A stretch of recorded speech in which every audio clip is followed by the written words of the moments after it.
anyone can start today with way more tools than what I had starting 10 years ago with infinitely less risk. I don't even think somebody has to even actually truly even go all in, at least financially, in the way that I did to have a lot of success quickly.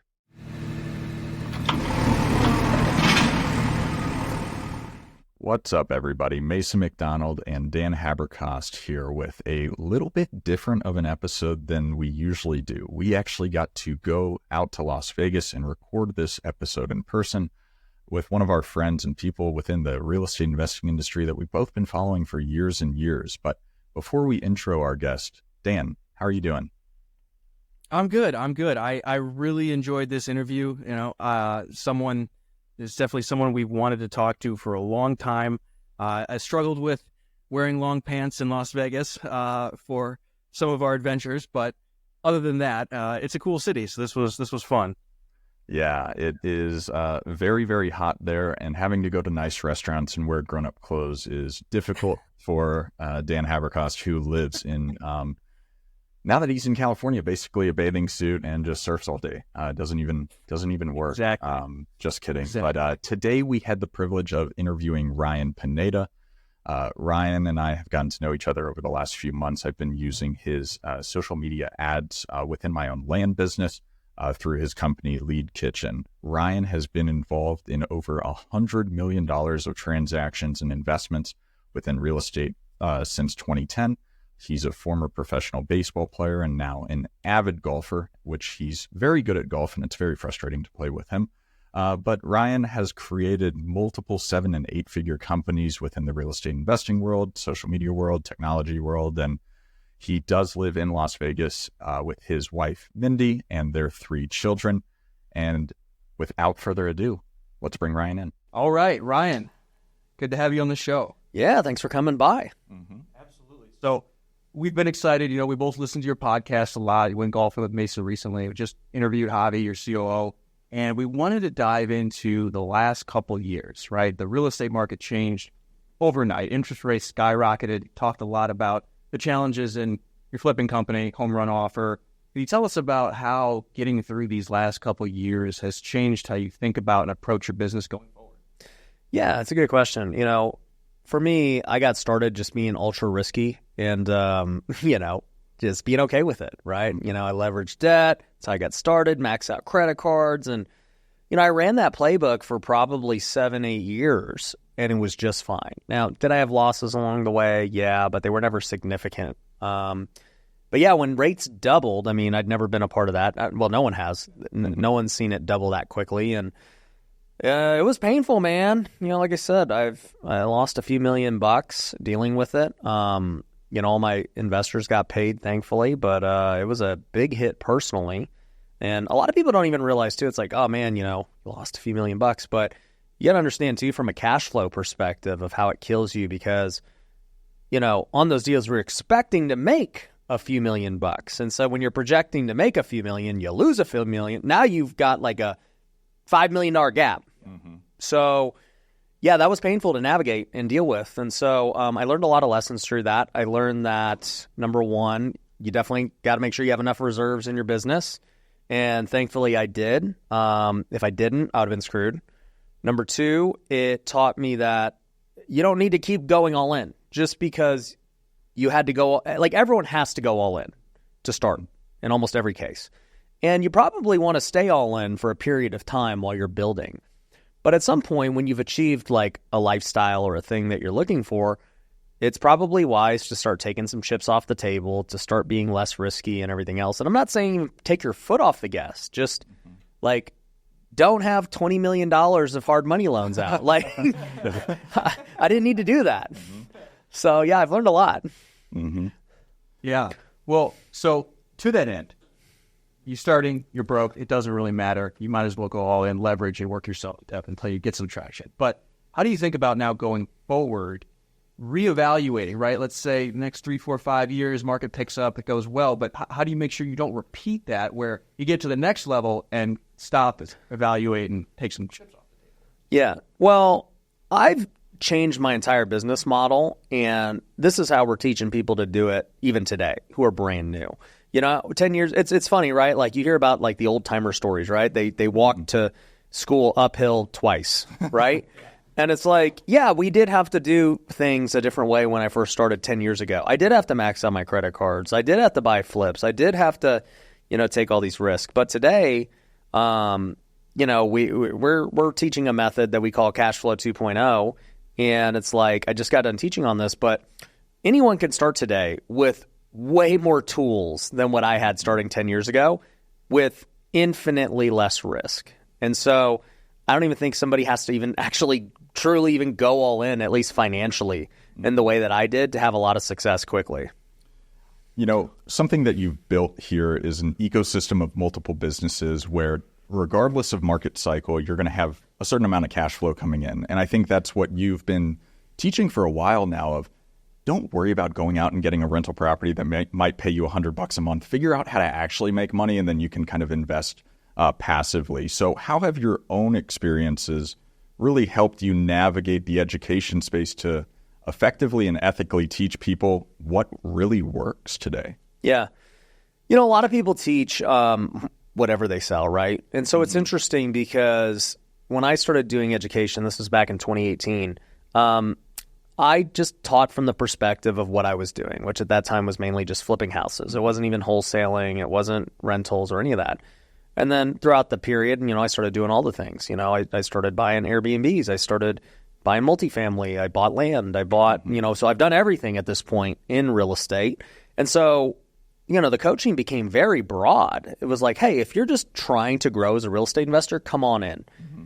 And that's not typically successful for business in general, especially coaching. Usually you have to really niche down, talk about a method, and like that's what really helps people sell education, because it's like nobody wants the broad stuff. They want to, they want the secret sauce. And I was like, well, there's not really any secret sauce, guys. Like they all work.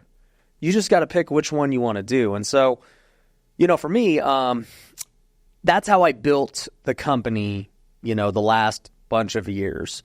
But even during that time, I always shared what I believed was the best path in the current market.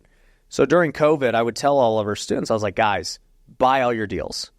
Don't wholesale them. And, the reason was prices were accelerating so fast that I was like, if you just buy it in 3 months when this thing's fixed, trust me, it's going to make way more than you're going to sell it for today. And then sure enough, it's like $30,000 flips were jumping to $60,000, $70,000.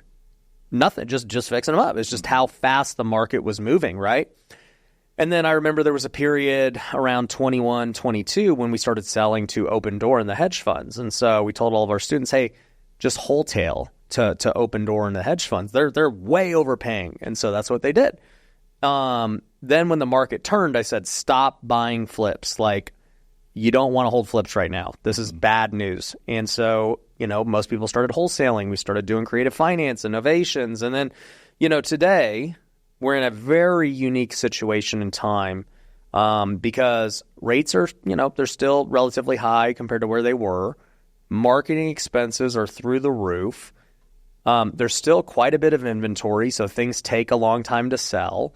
And it's a very, very weird time. And a lot of people are trying to figure out, what do I do right now, this very moment? And for me, I'm already onto it. Like, and that's what we've always taught is like, hey, this is what I believe is the best thing right now. And so, for everyone listening, like just the basic philosophy of Cash Flow 2.0 is that you're not going to get cash flow quickly buying a rental property. Mm-hmm. It's going to come from a business. That's the quickest way to get true cash in your pocket. Now, what business to start? That's the question. And so I kind of defined 3 things that I believe give me that make, I'll give you the answer. The answer is an automated wholesale business. But the 3 reasons why is this. If I wanted cash flow, I'd look for 3 things. 1, I want massive returns, something that has infinite scale and upside. So we know that wholesaling is just flipping contracts. It could scale as much as you could get deals. Okay. There's no capital constraints. There's no construction constraints. There's no waiting for permits and subdividing and all that stuff. Right. 2, minimal risk. I'm super risk averse now. Yeah. So What has minimal risk? Well, the least risky thing to do in real estate is wholesale, right? You don't have to actually buy anything. Your EMDs are tiny, so very, minimal risk. And then the third thing is minimal time. How quickly does it take to get paid? How quickly does it take to actually get this thing up and going? And wholesale also has minimal time. It's the quickest way to get paid. And people can start marketing today and start getting deals tomorrow. So I just kind of looked at the business and I was like, if I were to build a business from scratch, I've yet to find anything else that's even close to this. And so I'm like, I need to go back all in at this. And so, we just started reevaluating how we ran wholesale, how we did the business. And, it's hard because, sometimes when you're an old dog, you don't want to learn new tricks because you've just been doing it a certain way for so long. But I reevaluated every step of the process and I was like, all right, you know what? Let's figure out what's a better way to do marketing. And so I figured out a better way to do inbound marketing for cheap. Then I said, what's the best way to close deals? We used to go on in-person appointments and all this stuff. Now we just close them, one call closes over the phone. Mm-hmm. Then I said, what's the best way to sell the deals for the top dollar with the least amount of effort? Well, we used to go to meetups and build relationships and all those things. Now we list them directly on the MLS with novations. Now we have things like Investor Lift where we can just go instantly sell them all. So everything about it is significantly more streamlined, scalable, and higher returns today. And so I'm all in on that model for the foreseeable future until it stops working. Yeah. Yeah, there's a tremendous amount of there that we want to unpack. Yeah. I think one thing that I want to ask specifically about is you mentioned initially when you got into education, you started out broad to a certain degree of just teaching real estate investing. And I think something that I've seen with you selling off some companies that you didn't want anymore and focusing and going all in on a few of these things. When did that deciding factor of, hey, these are wasting our time, these companies, we're going to focus on these 3 or 4 different things and go all in. How did you make that decision? Well, I think it comes from just time and experience, so to even backtrack a little bit, I've been in real estate since 2010. So it's been 15 years. I started as a realtor, then I started flipping 10 years ago. I was also playing baseball at the time, and I actually didn't retire from baseball until 2017. So in all honesty, I've truly been a full-time entrepreneur for like 7 years. And, I had success at almost literally everything I started. It was crazy. It was like unheard of. I start flipping couches and that was good. Then I start flipping houses and it was good. And then I start a brokerage and we get hundreds of agents. Then I start a tax firm from zero and it goes to multi-million. And then you do all these things and you're like, holy crap. And then I start doing social media and it kills it. And then education kills it. I was like, man, I think I could start any business and kill it. This is nuts. And then you start a few losers, and it's like start an e-com business that ended up being a nightmare. Did an NFT project that was actually a massive success, but it ended up leading into a bunch of headaches because of the whole crypto market. Mm-hmm. And then, you have some losers and you're just like, okay. And then, you also look up at all of it and you're like, dang, now I have like 8 things. And so even though they were, let's say, easy to start, and yeah, I did hand them off, inevitably they all have problems and different things that need to be addressed, or they all have different things that needed for scale. And so I just started to look at it all and I'm like, yeah, I could maintain all of these at like a certain level, assuming their markets all stay good too, which they don't, right? The real estate market changes, the crypto market changes, e-com changed, everything changed. And so it's like, wow, when that happens, do you fight a changing market? Do you leave it? Do you, there's lots of things you got to think about. But what I realized was even being, let's just say, a really good entrepreneur, there's only so much capacity and there's only so much creative energy to devote to each one. And so I realized that I was probably better off just focusing on the thing that I've always been good at, which is real estate, and really solving all the problems that I know intimately of a real estate investor. Okay, so your first couple of ventures in entrepreneurship went quite well. Yeah. Eventually had a few things go wrong, got a few kicks in the teeth, as we all do. Yep. Now you're kind of refining and narrowing your focus really to what you know best and where you have the most leverage. So you have Lead Kitchen, home run offer and the education company as your main focuses. So tell us about what you're working on, where you're trying to take those businesses. Yeah. So, I mean, in all honesty, all three of them are really kind of very similar because they're all complementing each other, right? So, with Home Run Offer, I've had that the longest, and so that's just the house flipping company. And really, Lead Kitchen and everything we're teaching with, this cash flow 2.0 model came from revamping Home Run Offer because I was just like, leads are too expensive. Like, what are we going to do? Because I can't keep running TV commercials and getting these expensive leads that don't convert as good as they used to convert. There's too many people running TV commercials now. This isn't worth my time. So I went out searching for a new method, and the first thing I thought about was Facebook because I'd already spent millions running Facebook ads on education.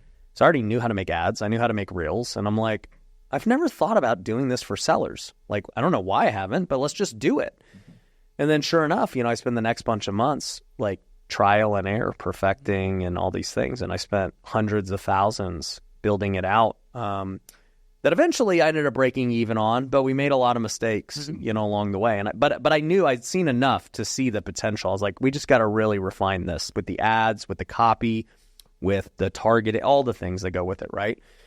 So eventually we started having success. And, so I'm telling, just like any new thing I do, I always tell our students, and I'm like, guys, this is what I'm doing. You should get looking at Facebook. It's great. They're like, how do we learn Facebook? And I was like, well, it's probably not worth it for you guys because you need a media buyer, a copywriter, you need editors, videographers, you need all these things. Yeah. And they're like, could you just do it for us? And I was like, how many of you guys would want me to try it out? Like, who'd be willing to be a beta test? And so I had 10 people. They were like, we'll try it. And so, we end up trying it out, and I run literally my exact ads in their markets. And, we see that there's just, certain things that are going well. Like, a certain group of people is doing really good. Others are not. We're like, okay, And so we spend the next 3 months really refining that. And I realized that the leads were good, but then now people had bad sales process. And even ourselves, like we were still using our old way of doing sales. Like, hey, let's go on an appointment, all this stuff. And what we found was we were starting to lose deals between the appointment. And I was like, they're really like, so people are calling, and what I realized was with these leads, people wanted an offer right now. Like they just do. They're used to like open door and these things where it's like, yo, I'll get you an offer right now to see where you're at. And so by us saying, hey, let's like meet tomorrow or the next day, they're submitting in other places and somebody's giving them that offer now. So I said, you know what, guys, let's just give them the offer now over the phone. Let's see what happens. And so we go through that. And then we figure out like, oh man, they still just want too much. And so I'm like, well, why don't we do novations? We've done them before. Like, let's just offer that out the bat. And then sure enough, they're like, dude, we got 3 deals today. It just started happening every day. I was like, holy crap. Like, we found the golden goose. Like, the leads are cheap. The people are motivated. And sure, they might want a little bit more, but we can actually give them it with innovation and everything else. Like, just lock it up right then and now. And I was like, holy crap. And then it becomes even easier because now if you do innovation, it's just on the MLS. You don't even have to find a buyer. You just sit there and wait. And you could do that everywhere across the country. So that opens you up to everything. I was like, dude, this process is way easier. Get high quality leads for cheap, close them over the phone instantly, put them on the MLS, rinse and repeat. And the new method was born. And it worked. And so I said, I went to some of our other clients at that time and I said, try this method now. Sure enough, they start getting deals like gangbusters. And I'm like, dude, holy moly, we got something here. And that's how it was all birthed, right? It came from Home Run Offer, trial and error the last 9 months. So then, as I'm doing it for other people now, they're like, yeah, these work. And so I'm like, let's launch a company then. So we launched Lead Kitchen. Where we cook up leads for you. And I like the name. The domain was about $1,800. And, we ended up getting a bunch of clients like Mason and others. And it's been great. And now we're about to launch something called Lead Packs, which are a whole new way of doing leads for the cheaper, lower budget people. So I can talk about that later. But, I'm focused on growing Lead Kitchen and generating leads for, investors of all budgets now. Lead Kitchen right now is an extremely high-end product, so you got to be willing to spend at least, $5-10 a month for it to work. But now with lead packs, people can start for as little as $250 a month. And then with education, it all just ties back into that, right? It's like, we're going to teach you this new model, this new method. We have the leads that you're going to need. We'll teach you how to work them. We'll teach you how to dispo. And so it all just ties in together. Yeah. Well, and content is it feeds everything. It's the umbrella over everything, and it's powerful. So moving a little bit to the people side of things, with the changes, the pivots, I mean, you're good at adapting and changing quickly, but sometimes employees don't like that. So how do you, I think Javi said you have 39 or 38 people. How do you keep the whole team motivated and on board with the vision as it changes and pivots? That's something I've had to learn over the years too. I used to be, in my mind, the moment I have a new idea, it's done. Yeah. And I'm like, let's go. This is going to work. Yeah. And granted, I think as an entrepreneur, you have to always think that. Yeah. If you don't have confidence in the idea that this is the best idea ever, you probably shouldn't do it. So, I think everything's going to work great. And, a lot of times it does, a lot of times it doesn't. Yeah. But here's the thing. You only need one to work really good. So we might try 9 things that don't. And I feel great about all of them. And then one of them does work, and we just let it rip. Once we find the winner, it's go time. And so, with the team, it's important to always be, optimistic and have a vision and all those. So that was never a problem. The problem becomes when you shift too quickly. And so, when I changed Home Run Offer's entire process, I just changed it overnight. I was like, no more TV commercials, no more of this, no more of that. Let's go about it this way. And it's a shock to the system because we don't even know if it's going to work. Yeah. And on top of that, even though I may not like the results that we were getting, they were still profitable. So what should have happened was, in hindsight, I should have kept that going and then had a budget for basically R&D to figure out that I didn't need to throw the whole budget at it to figure it out. I could have done it on a smaller budget and then eased them into it. And then they start to see success with the smaller budget. And you're like, okay, cool. We're going to transition now to this. You guys see it's working. Yeah, I think it's always challenging where you want to communicate everything you possibly can to the employees, but also you see the path forward. You have the precedent that you've set yourself to have the success of knowing that your ideas are going to do well. But people sometimes can be one of the greatest constraints you have as a business owner. So I think you've done a great job solving for other people and within your own companies, the constraints of, hey, we're not getting enough leads. Let's implement this social media marketing strategy to get all these leads. What now with these companies do you feel like is your greatest constraint for growth? Good question. Well, I think that whenever you look at problems, there's both internal and external problems. So externally, we're in a bad market. The economy has sucked the last 2 years. And, especially for real estate, it's been a very difficult market. And so you got to be able to differentiate whether you guys are having problems internally or whether it's an overall external thing that's causing a lot of the problems. And it just, your struggles are a byproduct of the market. I mean, clearly any real estate investor now with hindsight would say, a lot of problems are market related. Now, that doesn't mean that you have no internal problems either, right? But you just need to acknowledge that. And the reason I bring this up is because about this time last year, I noticed that in our education company, people were becoming way harder to sell. And I'm like, our salespeople must just suck. That's my first thought, because for the last bunch of years, we've had certain KPIs and people are hitting them. And I'm like, dude, it's taking twice as many leads to close the same amount. This doesn't make sense. Why are you guys not selling? And people just don't have money. They're low quality lead. And I'm like, we haven't changed anything. What do you mean? Right? And so at first you blame internally. And I don't think that that's wrong, because you don't know the macro until hindsight, right? But I watched this happen for about 3 months, and I tried different things to fix it. And by the end of the 3 months, going into the next year, and by the way, I talked to other people in the education industry. I'm like, you guys having a hard time? The problem is very few people will tell you the truth, even people who are your friends. And I'm like, and I'm transparent. I'm like, dude, it's like really hard right now. And I'm like, and in my mind, I'm like, if it's hard for me, what is everyone else going through? And I don't say that to be like Eric, but I'm just like, we've got so much more than most people, and it's hard for us. We have organic brand. We have organic leads. We have a proven system. We've got events. We've got like way more than most companies. So if it's hard for us, I can't imagine what it's like for other people.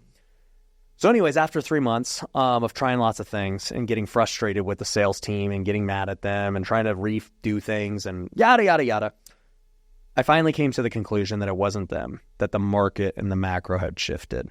And I was convinced of it.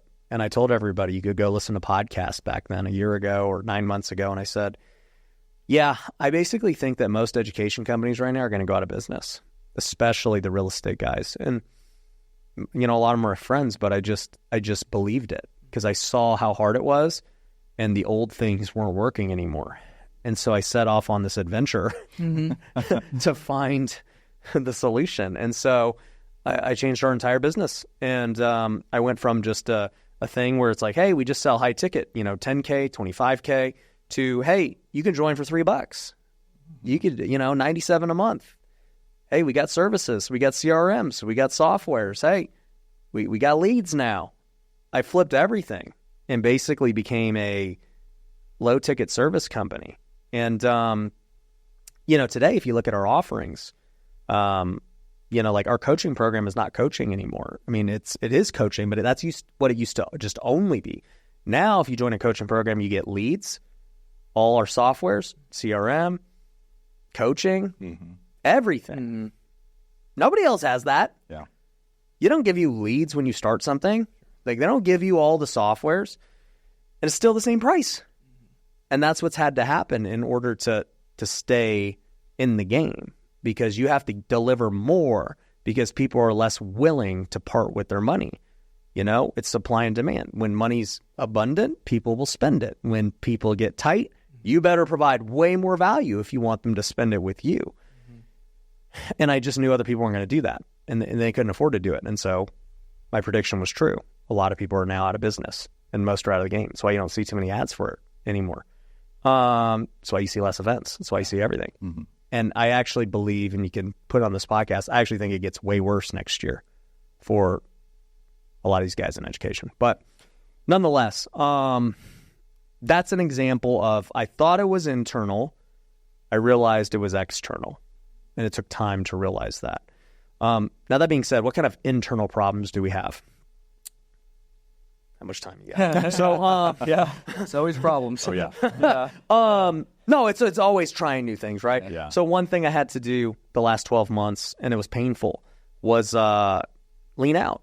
You know, when people start spending less and everything else, unfortunately, you got to lean out, you know? And not only did we lean out because of that, but we actually realized how much waste we had. And so it's like, I don't think we need 3 or 4 admins. That just doesn't necessarily, like, I think one person could do this. So things like that. And then also, too, when you sell off a company or get rid of one, then that staff is no longer there. And so, you know, that leans things out. Because like you said, you know, I think we have around 40 people now. I mean, at our peak, I think we had 100. Yeah. And so that was painful. And then also, too, I changed the culture. And, you know, we started being way more faith-based and way more outspoken and upfront. And, you know, it made some people, like, just even more rooted. And some people don't like that. And that's okay. No big deal to me. And so that was good. It was a pruning season. And so, yeah, I think we had to lean out. And I'm really happy with where we're at now. I think we're the most efficient we've ever been with size.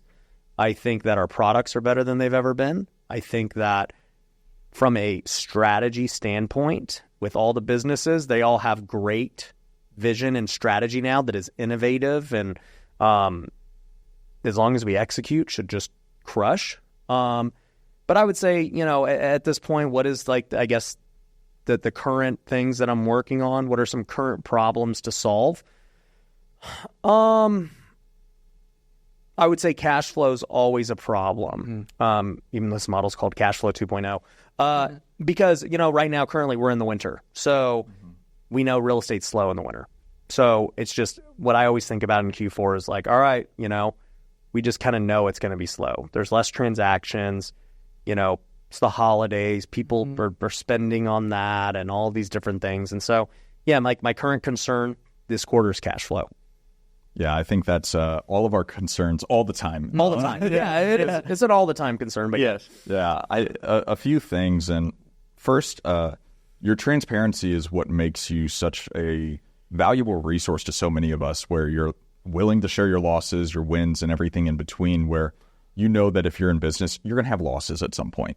And I know you do a really great job creating a brand of authenticity and transparency and having faith-based values that make you trusted, where you've never lost investor capital is something I know that you talk about and pride yourself on, which is something that we all try to do. Yep. And by the way, that may not happen forever. That's been what it is to this point, but I've had some bad deals and we'll see. But, if I do, people will hear about it. It's like, yeah, it sucks. This is what happened. Yeah. And you're transparent with it, which is what's really great. And I think that within this company that you've built, having your values front facing makes it so where you have a great match with the employees that, that come into the organization. But one thing with this brand that you're creating, this personal brand that you're creating, related to a lot of the things that we've already spoken about, Lead Kitchen, I feel like one of the best things about it is it's your face.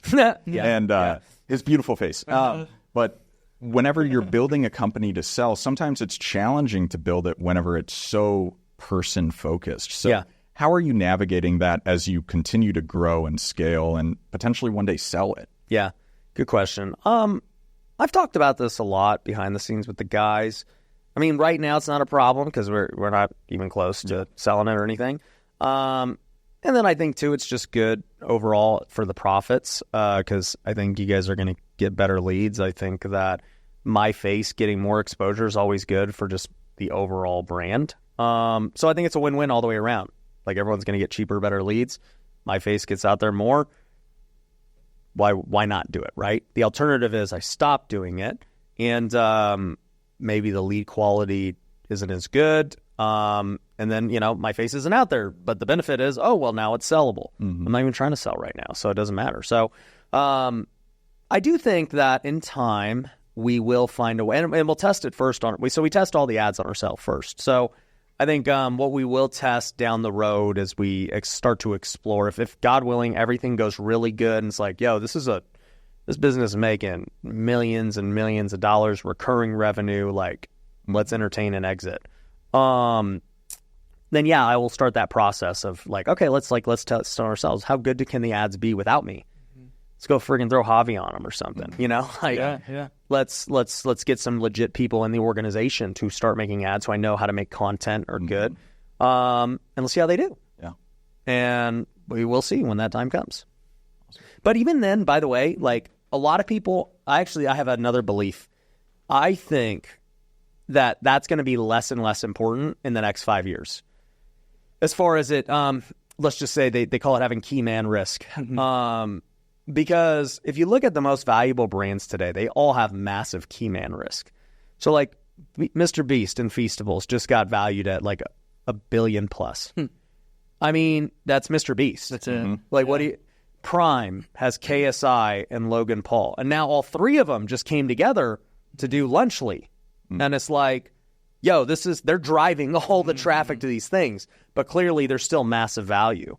I think that you look at the Conor McGregor just sold his thing and he's the face, and George Clooney did it a while ago, and The Rock, and Kim Kardashian has Skims, and Elon Musk, the richest man in the world, is heavily tied to Tesla and all of his companies. And so I'm actually not certain that it's going to matter in 5 years, because I think it's going to actually be, I don't want to say this because I'm not an expert on selling businesses, but I actually think it might end up being an asset to the business, not a negative, because there's always going to have to be a face regardless for a business. That's why Nike pays LeBron and Jordan and these things. They pay to have a face. And so let's just say, I'm lucky enough to one day sell it.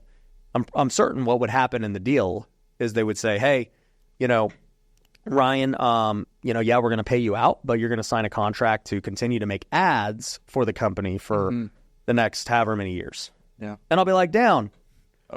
Oh, yeah. Well, and I think it's interesting because it's a service-based business to a certain extent as versus a product-based business. And I mean, shoot, with AI and being able to say, hey, Ryan AI. I'm going to sell my likeness and everything like that. But having a service that eliminates your constraints of leads, which that's what it does.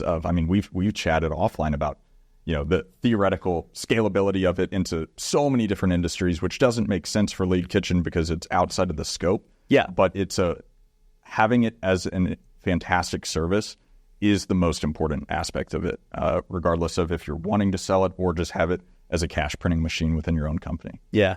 And I don't even think about AI, but it's like, yeah, what about in 5 years, AI is at the point where I don't even have to make videos anymore, right? And it's like, yeah, no, you can use me. I'm not going to do any work. I'll say just have them say whatever, whatever you feel like. Yeah, you might just have to. They can use your likeness or something like that for AI. Yeah, that is going to happen. Yeah, right. And I can see that happening for Feastables and things. Right. Yeah. They say these guys go and exit, and they're like, yeah, Logan and these guys like, we have the rights to use you on posters and advertisements, and we can have your AI make content and other things. I think that's actually going to be very common. Yeah.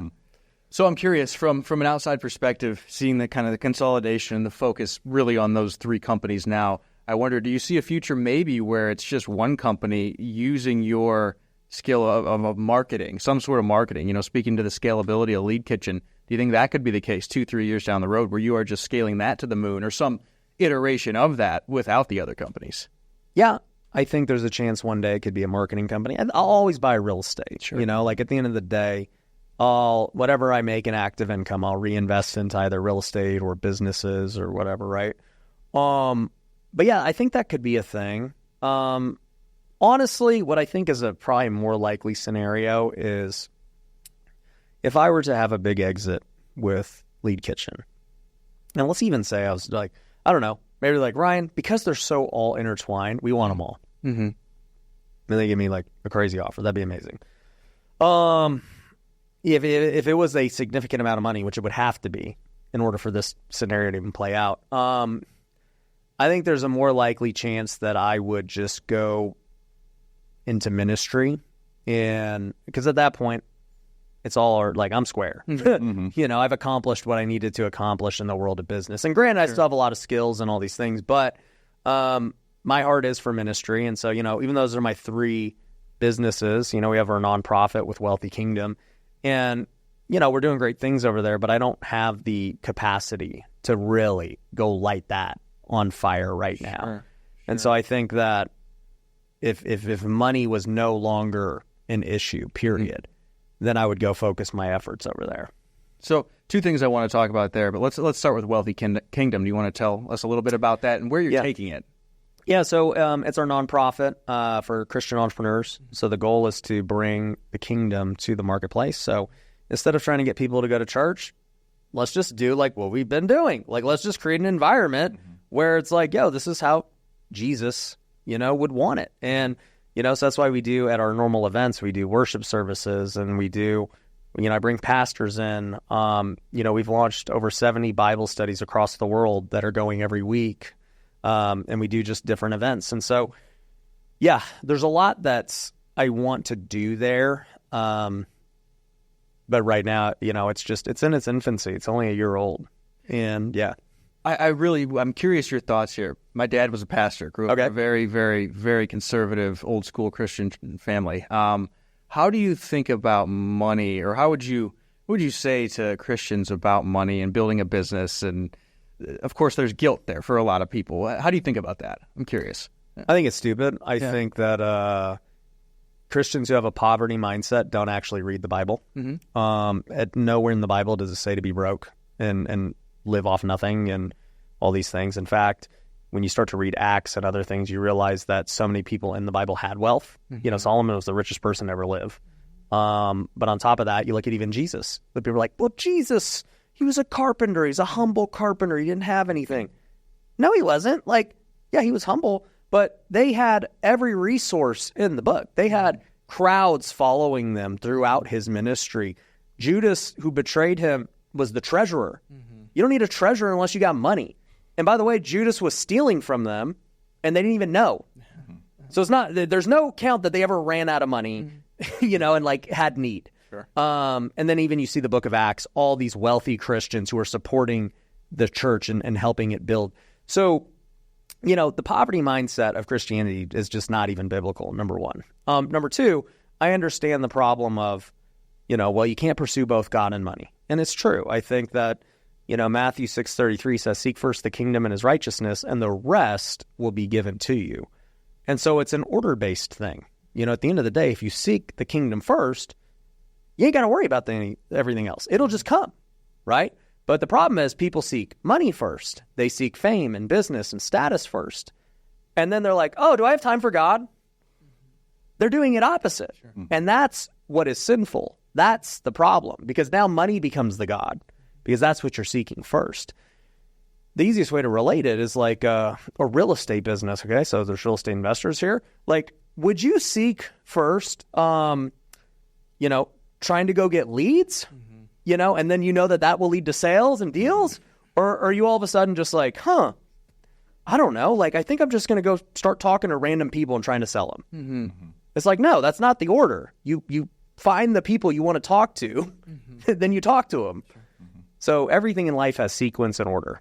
Yeah. Oh. And I think going back to what you said about building this organization and your brand of leading first with your values, it's exemplified in this conversation right here. And I think people get caught up a lot of times around a lot of the rules that are, within scripture or just in life in general. And they try to navigate it in all these crazy ways and everything. And it's just like, if you live a good life and you attempt to do well and do good, and if God is love, then you need to go out and love. And whenever you have more resources, you're able to make a greater impact, as long as that's what the central purpose of it is, as versus if it's an afterthought, it's always going to be an afterthought typically. Yeah. And that's human behavior, and why building organizations with lots of people is so complex, is because you've got all these people moving in this different direction, and you have to be a shepherd to, corral them and to move where you in the feel like it should move. Yeah. Yeah. Yeah.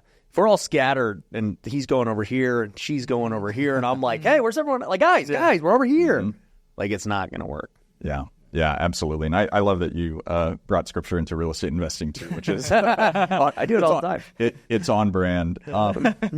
So I want to talk a little bit about the novation strategy and how you see that kind of operating and moving forward kind of in the future. We see in South Carolina, there's laws that have changed related to wholesaling and trying to make, wholesaling illegal.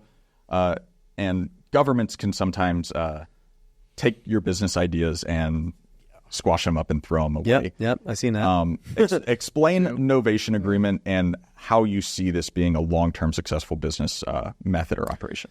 Yeah, so the easiest way to explain innovation for those who don't know is very similar to like a net listing as a realtor. So the way it works is that, if you come to me and you're like, Ryan, I want $400,000 for my house. And I look at your house and I'm like, okay, we would list this for like $440,000 as is, Clearly, as a wholesaler or a flipper, you would lose money. You're like, no, I can't pay $400,000. That's like almost market value.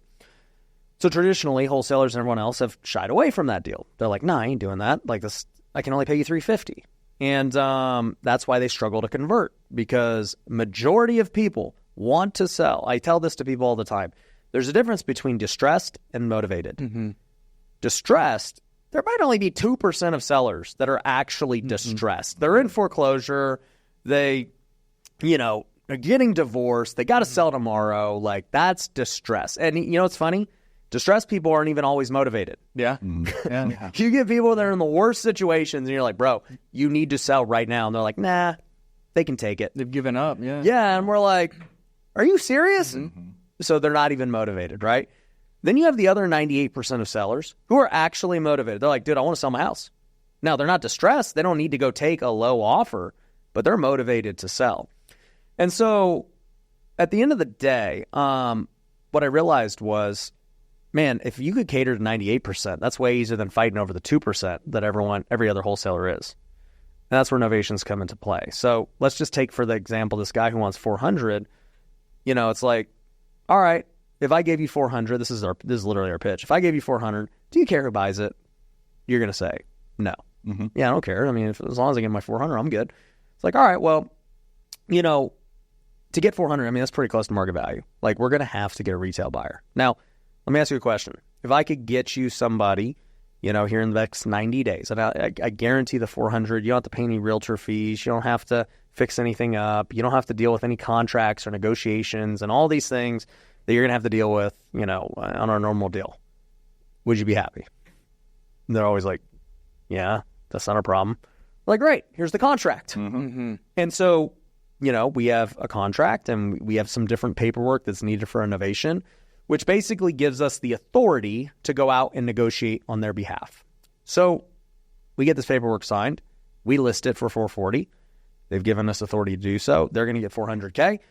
And, buyers start looking at it. They make offers. We get an offer at 440. Okay. So now what happens is, we've listed it. We have a flat fee brokerage. We pay $400. It's nothing. Mm-hmm. We still got to pay the buyer's agent 3%. We still got to pay closing cost and maybe some repairs and whatever. But all in all, let's just say it's like 5%. It's like 20 grand. Okay. So, they're going to close at 440. We got 20 grand in expenses. So that's 420 now. And I owe them 400. So my spread is now 20 grand.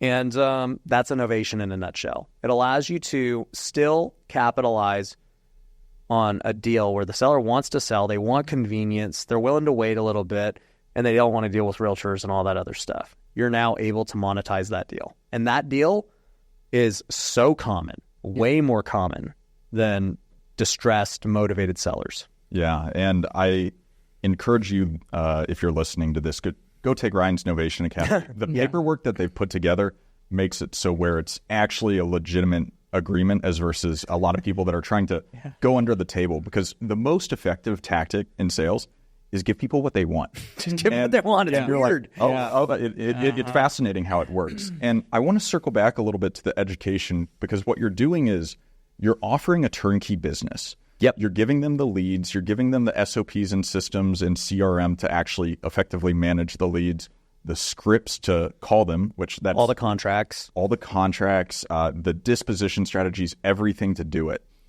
You have sellers that there's these 98% that you're focusing on. For the customers for that product, who are the customers that you really enjoy working with, that you're like, these are the ones that are going to take the system and run with it and become millionaires? And who are the ones that you're like, they're not worth my time, I don't want you to sign up? You know what's funny about this is the worst customers have been the established big guys. And the problem is established big guys have their current way of doing things and SOPs and everything. And I'm like, hey guys, like, don't work those leads this way. Like, do it this, like, dude, our sales team is what they're doing. I'm like, okay. So why are you here? Yeah. Well, look, we'll still give you the leads, but I'm just telling you there's a better way to work them than what you're going to do. And they're like, whatever, right? So they go work them a different way, and then they get mad, and they're like, this doesn't work, this sucks, and they quit, right? I'm like, whatever, you suck. And so then the best people have been literally the newer people. Mm-hmm. We're like attracting, it's weird. And I told the team this was going to happen, but it's funny to see it play out. I go, most lead gen companies, they're going to go after the existing real estate investors, people who are already spending money doing deals. I was like, I actually think we're going to create a ton of new investors who are going to enter the marketplace, who have money saved up. And they're like, bro, I just want to I want to have my own business, but I ain't trying to go flip houses. I'm not trying to cold call everybody.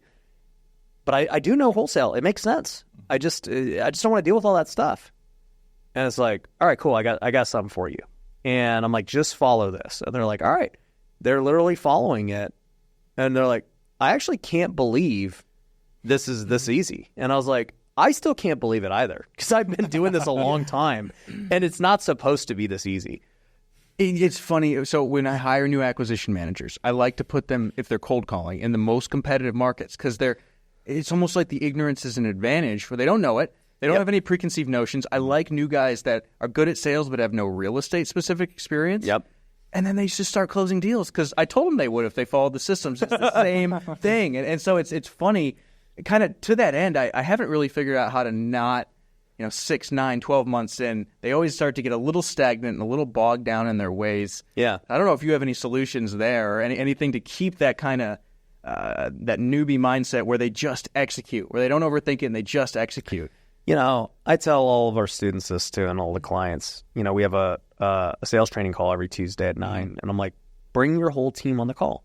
Let them get trained up because, it's kind of like a kid and their parents, right? If their parents tell them something, they don't listen. Yeah. But if, they hear from somebody else, they listen, right? And so, people will listen to me, but it's ironic because the salespeople, they're like, okay, well, maybe Ryan's just trying to sell me something. But then they'll hear my sales guy, Michael, start to train them and teach them. And he's like, no, listen to this call that I did. I'm making money doing this. And they're like, oh, okay. He's the guy actually doing it. And he's not Ryan. And maybe they think, well, if it's me, then yeah, okay, I could do it because it's me. No, he's like me. Mm-hmm.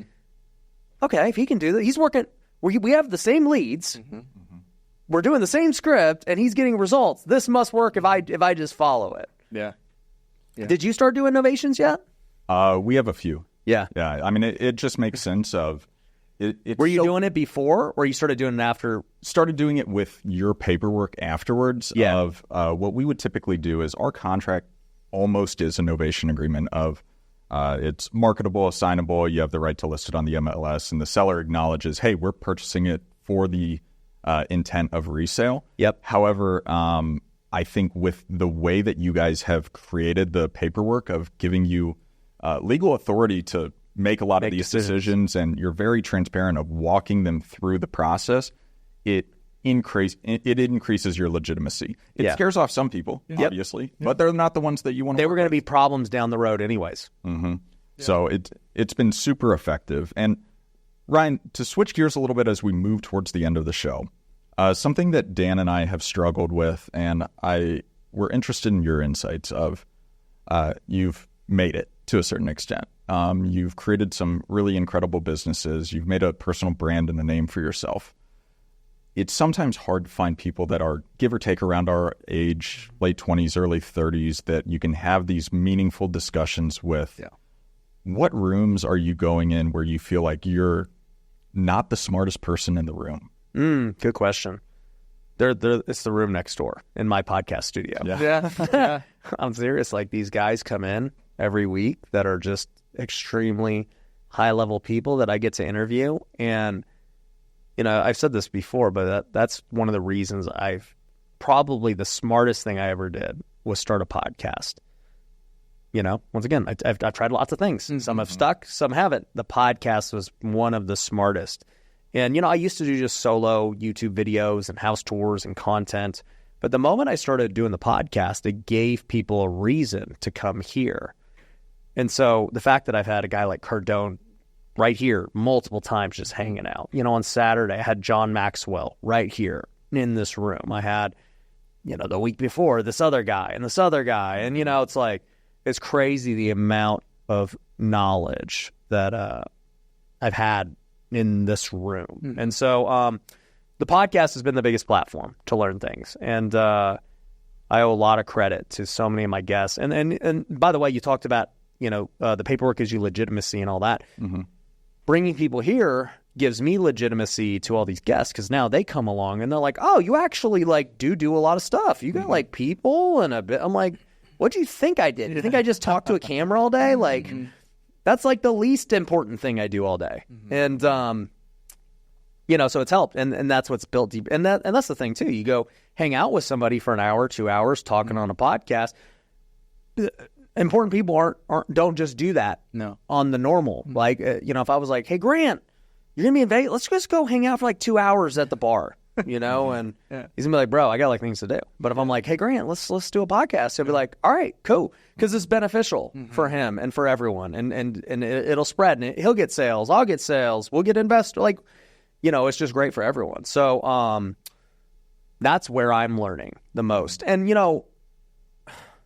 I don't want to say I've gotten to this point, but I've spent so much money on masterminds and things over the years, but I'm just connected now because of social media and the podcast. And so my philosophy has always been, if I treat one person good, they're going to open the door to the next person. And so many of my people have made introductions to other people. And then I just get random people every day. It's funny. I had a guy text me yesterday. I don't know if you ever seen him on YouTube. Eric, you guys ever seen him? He's like, he's a really big YouTuber. He's got like 17, 18 million. He's like on, he's very similar to Mr. Beast. Okay. And, yeah, he was like, bro, I just love your stuff, man. Let's connect. And so I got a call with him later today. And there's no agenda. It's like, we're just going to hang out and talk. And then I'm for sure going to invite him on the podcast, and like, we'll film and we'll build a deeper relationship, and whatever happens, happens. Yeah. And he might open the door to somebody else. He might open the door to Mr. Beast. Yeah. And, all that. So it seems like a lot of these connections, which we love doing the podcast too. If you make friends with these people, you get to know them and you're like, oh, they're also just humans too. And we all have a lot of the same problems. What about the person-to-person connection? Where do you feel like you find that out here in Vegas of, beyond the virtual, being able to call people that live in other states and that kind of thing? Well, look, right? It's funny. You just kind of become friends with the people you're around. So it's like my best friends are all here in the office now. They're my employees. And what's funny too is all of our wives are friends now. And so our wives like all go to Bible study together now, and we do it. And like, that's cool. It's just funny. But then I was thinking about it the other day. I was like, it makes sense, right? Because a lot of these guys started as students, like Javi and Brian, and they were all students, right?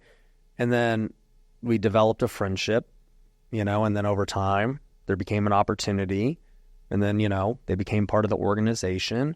And then, it's like, well, if we all like each other, odds are we all married a similar person who also likes us, right? Yeah. And so let's put him, and then all of a sudden it's like, oh yeah, you're also married to a crazy person, like, we got to deal with these the knuckleheads doing this, and like it makes sense why they actually like each other too. It all makes sense. Yeah. So yeah, I think a lot of it is within the company. Yeah, I mean that's honestly those are the people I hang out with. That's great. Yeah, I think Mason and I got along immediately when we met because we had the same problem of far too many friends that are our parents' age. Well, and another point too is I just meet so many of our students. I mean, that's how I met them, right? Or just people at our events, right? Like we did the Bandon Dunes trip, and it's like, dude, all those guys were great. Yeah. Cool. Like, let's do more. Yeah. That's how I look at it. And, and then I got to see a bunch of them last week at our mastermind, and then you're here this week, and it's like, that's just how it starts. You do one thing together, and then, we'll all be in Mexico later this year, and it's like, I don't even want to know. Well, we're all probably going to be best buddies after Mexico. Mm-hmm. Yeah, that's cool.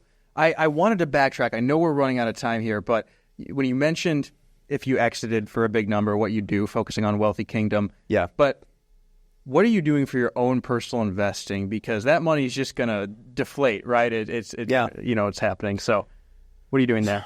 So I was actually teaching this on a workshop. So I think investment should be done in this order. Okay. There are 4 big investments. Number 1 in this order is yourself. So I think we all understand that you're only going to go as far as you know things, as you believe, have vision for your life. If you think that your capacity is making $100,000 a year, that is your capacity. Mm-hmm. So you have to invest in yourself first and get around people who think big, get around newer, bigger ideas and ways to do things better. So that's number 1. The second investment, once you invest in yourself, and this is strictly for entrepreneurs, okay, I'm not talking to the everyday 9-to-5 person.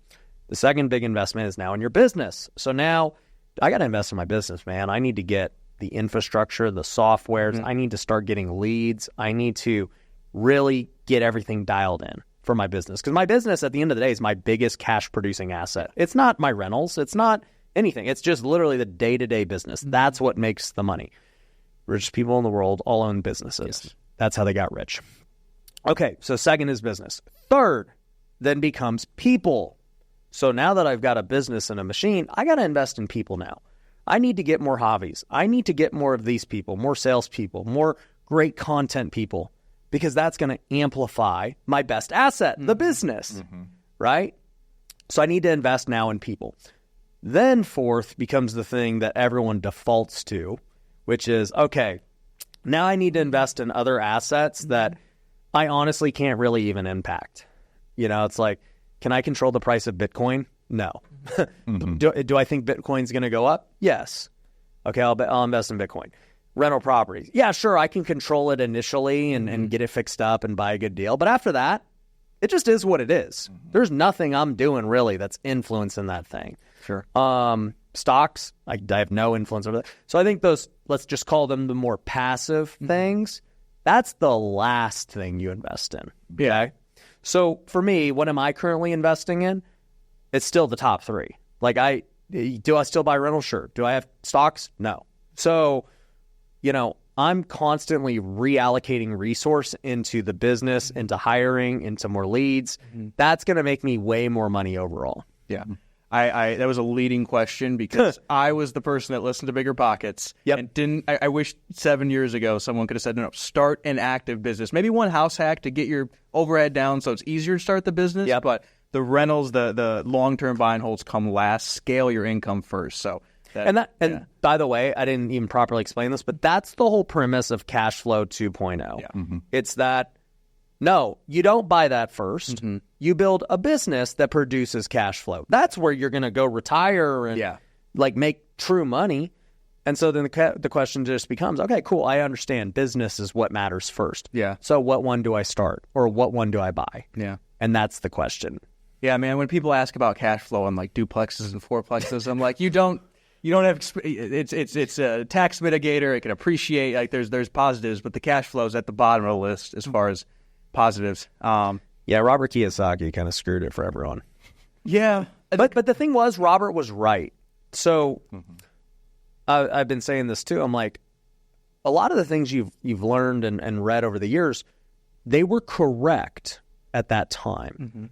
So, I don't know how many years that was written ago, but back in 2010, yes, if you would have just kept buying rentals in Las Vegas, $100,000 homes, they were cash flowing, they'd be worth $500K today. It was the correct thing at that time. Rates are lower, all that. That same home today does not work. No. You would lose $1,000 a month buying that same home. So same exact house, same exact strategy. Only thing is different is the time. Okay? Airbnb, another good example. I started this in 2017. I bought my first Airbnb in Big Bear, California. It's $200,000, and it was renting for $4,000. Dude, I was killing it. I was like, I'm gonna double down and buy a bunch. I bought 10 of them. Killed it. Made millions on Airbnb in Big Bear. Okay, sold a bunch of them this last couple of years. That same house today is $500,000, and it still rents for like $4,000. It's funny. So I was just there. And it seems like everyone's trying to sell. We walked all through the neighborhoods, and everyone's trying to sell. So many houses for sale just sitting there. It doesn't make sense anymore. And Big Bear, for example, changes laws and regulations, and so they said, "Hey, you can now only have one." Now I got grandfathered in, and they still hate me, but I got grandfathered in. And it was fun, but still, like, I look at the return and I'm like, it's not worth it because I can take that money and do other things. But it's like, if same strategy, 7 years later, doesn't work. And even if it did for one, you only have one. Right? Flipping is great, but like TikTok, I was like 5 years ago, I'm like, guys, do TikTok. I was telling every investor, I'm like, guys, this is a crazy opportunity. You got to do TikTok. They're like, you're an idiot. I'm like, all right, whatever. And I do it, and I go get 1 million followers in like a year. Wow. And you start TikTok today, that's not the case. Same strategy, same effort, different result.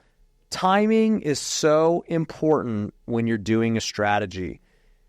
And so if we're looking at 2025, this upcoming year, you got to not look at what has worked in the past. That's what I hate about people who teach only something that worked for them.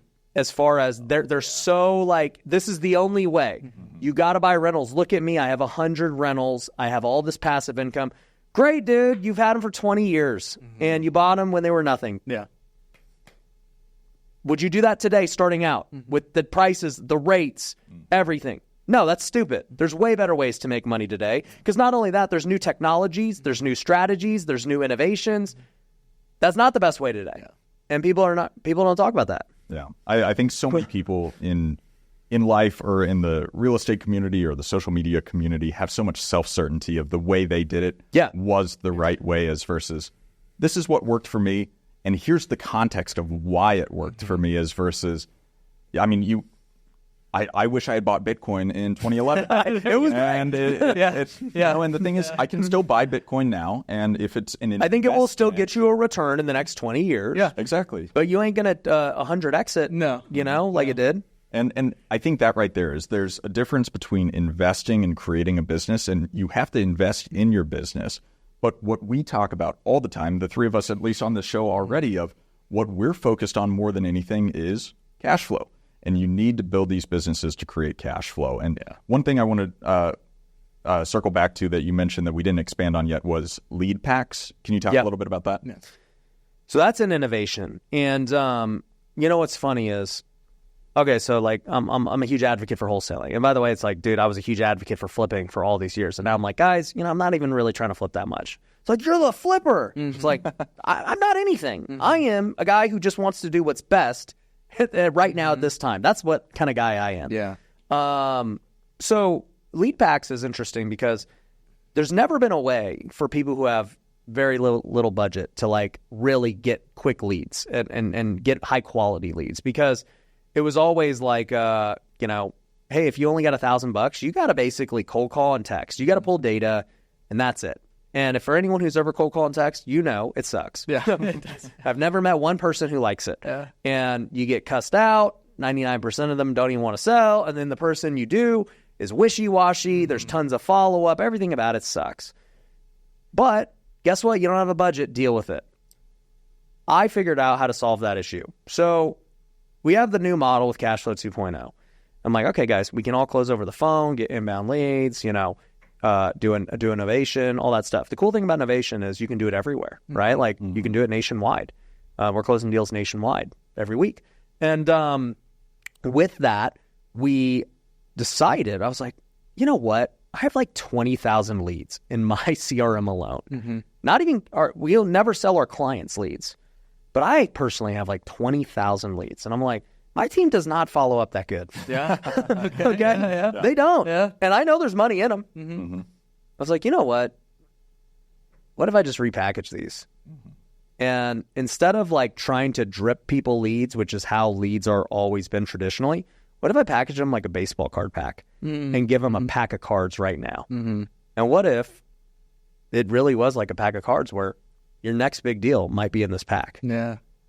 And so that's what I did. I created something called lead packs, and it's at leadpacks.com. And you could buy a pack of 50 leads right now, and they'll be delivered to you instantly. And they're inbound leads. They're the exact same leads I have. We just don't follow up with them because we just don't have time. We have so many leads coming in every day. And I can tell you there's money. Ruby, I don't know if you heard this, but Ruby he was the first guy to buy a lead pack. He got a deal in an hour. He did. It was crazy. He text messaged all 100 of them. 10 responded, interested, got on the phone with one, closed him. Yeah. And that's a great conversion. Yeah. And remember when I told Ruby during golf, I'm like, you need to start calling these yourself, dude. That's a whole separate side subject. But the lead packs are crazy because, so we sell our leads that are 30 days or older, 50 of them for $250. They're $5 an inbound lead. Yeah. Nobody has anything like that. Yeah. And they've all submitted, I want to sell my house. Like they're not, they all have shown at least a level of motivation. And then we have our fresh leads, 50 for $1,000. So only $20 a lead. And these are leads that are within they're at a maximum 2 weeks old. And so, that's crazy, man. I mean, that's not much more than paying for skip tracing. And it's cheaper. Yeah. A cold call lead is not $5. When you actually factor it in, if I were just to go skip trace data, and then hire a VA and do all that stuff, it's usually like $30, $40 to get a lead. Yeah. And it takes time and management and all that crap. Yeah. Buy a pack right now. It's instant for $5. Oh, yeah. Well, and one of the biggest challenges is the constraint of time, the turnaround time for, we send both a bunch of direct mail or have cold calling and forever. Texting. And we don't expect to make any money on a deal that we first mail for 6 to 9 months. Yep. And with a novation strategy and getting handed a lead that, hey, this is their phone number and their email, and this is the property they're tied to. Yeah. You can make money in, days, weeks, or a month or something, depending on how you lock it up, for almost no money at all. And you're getting 50 of them right now, because that's another problem with PPL is people are like, doing refunds and all these things like, oh, well, these are, I'm like, bro, it's $5. Okay. I don't care if it's listed. I don't care if they don't answer. You ain't like, it's a pack of leads. Buy another pack. Yeah. I mean, it's $5. Today we're walking around a casino and I put $5 in a slot machine. And I know. And I hit it a couple times. I was like, you never know. Yeah. But look, like you think about it though, the gamification of it as well from a marketing standpoint. It's like, bro, imagine you bought, let's just say $1,000 of the cheapest lead pack, right? That's 200 leads inbound. Yeah. I don't care if 100 of them are on the market right now. I don't care if the other 80 of them don't even pick up the phone. If 20 of them respond back, yes, I'm still interested. Yeah. You're going to get a deal as long as you have any kind of skill. Well, and I like this too because you acknowledge, hey, my team has so many inbound leads. We're a little lax with the old ones. For new people, that's how they get into competitive markets. Like if you are diligent with your leads, you can close killer deals that everyone else just doesn't want to deal with. We get deals 6-9 months down the road all the time. And that's what I told them too. Yeah. It's like at the end of the day, my inefficiency is their opportunity. Yep. And it's not even that we're inefficient. We just have so many leads. Yeah. And it's like in 30 days, right? In 30 days, like it's going to, like we may have talked to them and they're like, nah, dude, like I can't do the deal, blah, blah, blah. And, it's like, dude, in 30 days, they might have a change of heart. So I think it's a great opportunity for people. Yeah, absolutely. Ryan, we've spent so much time together. This has been fantastic. Are there any questions that you wish we had asked that we did not ask you? No, you guys are very thorough. I would say the question you maybe should ask is, what do you like for you guys, I guess, whatever your selfish question is. Because when I'm hosting, I always have a ton of selfish questions of like, hey, here's a problem I have right now. How would you solve it? How have you gotten over the challenges with raising capital over the past couple of years? Good question. So twofold. One, I just changed the model. Yeah. So I don't need capital anymore. Sure. With this Novation model, I don't need to raise money. So number one, you could just change the entire model to not. So this is what I was talking about, right? When you're talking about a market, okay, I knew that the capital market on a macro level was going to get really tight. So the question is, well, do I keep trying to buy big deals and fight that knowing it's just way harder? Or do I just kind of not do that? Right? And so, I just started not doing it. And, we still have multifamily we manage. We bought a deal last year. We're not going to buy any this year. I just don't want to deal with it. It's not worth the battle, right? Now, let's say that it is worth the battle. That's my business. I got to raise capital. One of my one-on-ones, Daniel Kong, is having great success running Facebook ads to raise capital. Oh, wow. And, he's just running ads, getting people to opt in, to learn about this exciting opportunity, to park their capital for accredited investors. Actually, he's right there. Surprisingly, talking about he saw his name and he's literally talking about it at our mastermind on how he's doing it. That's why it happened last week, and so he's doing really good at it. So I could connect you guys because he could. And by the way, that is a huge part of network and everything else. It's like, oh, that's your problem. You know what? Like I ain't even trying to deal with that problem, but I got somebody who does. Yeah. Sure. Yeah, and that's why learning how to build businesses is what the most important skill to learn and develop is, because the application that you have in Lead Kitchen, you're seeing success with what he's doing in raising capital, and it's a similar model, or at least a similar advertising skill. So Ryan, where can people find out more about you? I think just, follow me on social, ryanpineda.com. If anything we talked about, hit up you and ask about your experience and, find out if it's legit. Heck yeah. And it sure is, people. Well, this is Mason McDonald and Dan Haberkost with the Big Picture Blueprint signing off.